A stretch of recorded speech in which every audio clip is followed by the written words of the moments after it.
지루한 투자가 최고의 전략, 북미 금리 인하 속에서도 변치 않는 투자 원칙. 재테크와 투자 세계에서 오랫동안 회자되는 격언이 있다. 바로 가장 좋은 투자 전략은 지루한 투자다라는 말이다.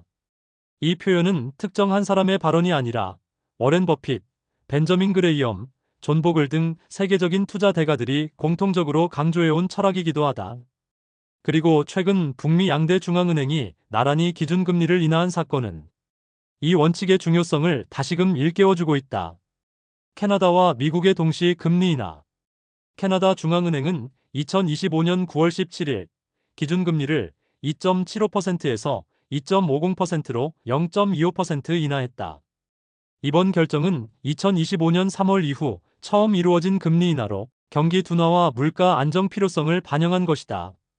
같은 날 미국 연방준비제도 역시 정책 금리를 0.25% 인하하며 보조를 맞췄다. 연준은 미국 경제의 성장세 둔화와 고용시장 약화를 주요 배경으로 제시했다. 이로써 북미 금융시장은 동시에 완화적 기조로 전환되는 신호를 보냈다. 전통적으로 금리 인하는 주식과 부동산 시장에는 긍정적 신호로 작용한다.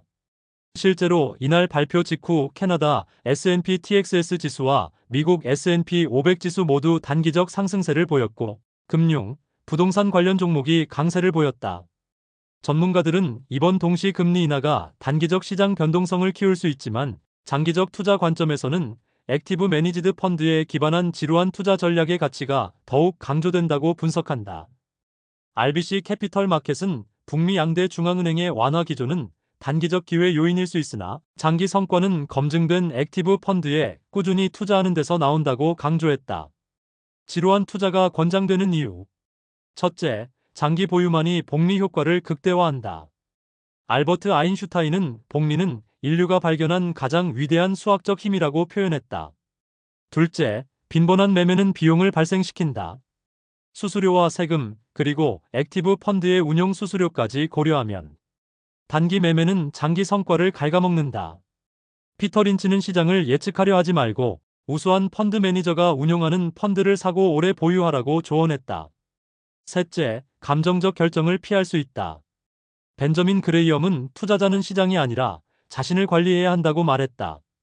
시장의 단기 변동성에 대응하기보다 구조적 성장을 지켜보는 것이 중요하다. 미국과 캐나다 시장 사례. 미국 S&P 500 지수는 2005년부터 2025년까지 20년간 단순 보유했을 경우 총 수익률 약 380%, 연평균 약 8%를 기록했다. 반면 시장 타이밍에 집착한 투자자는 절반 수준인 약 200% 내외에 그쳤다. 캐나다 S&P TXS 복합지수도 자원 의존도가 높아 변동성이 컸음에도 지난 20년간 연평균 약 6% 내외 성장을 이어갔다.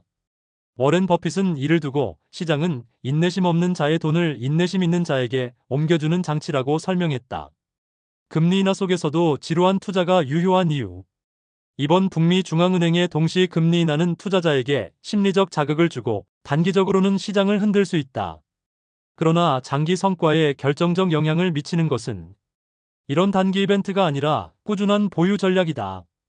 실제로 금리 정책 변화기에 공포 매도보다는 장기 투자를 이어간 투자자가 더 큰 보상을 받았다. 결국 지루한 투자는 단순함 속에서 강력한 힘을 가진다. 벤저민 그레이엄의 말처럼 시장은 단기적으로 투표 기계이지만 장기적으로 저울이다. 단기 소음에 흔들리지 않고 꾸준히 투자한 이들이 가장 큰 보상을 얻어왔다. 결론. 캐나다와 미국 중앙은행이 동시에 금리를 내리며 새로운 금융 국면이 열리고 있다. 그러나 투자자에게 필요한 것은 단기 이벤트에 쏠리는 시선이 아니라 일일비하지 않는 장기적 관점이다. 시장을 예측하려 하기보다 운용 능력이 검증된 액티브 매니지드 펀드에 꾸준히 투자하는 지루한 전략이 결국 가장 안전하고 높은 성과를 가져온다. 단순함 속에 강력함이 있다.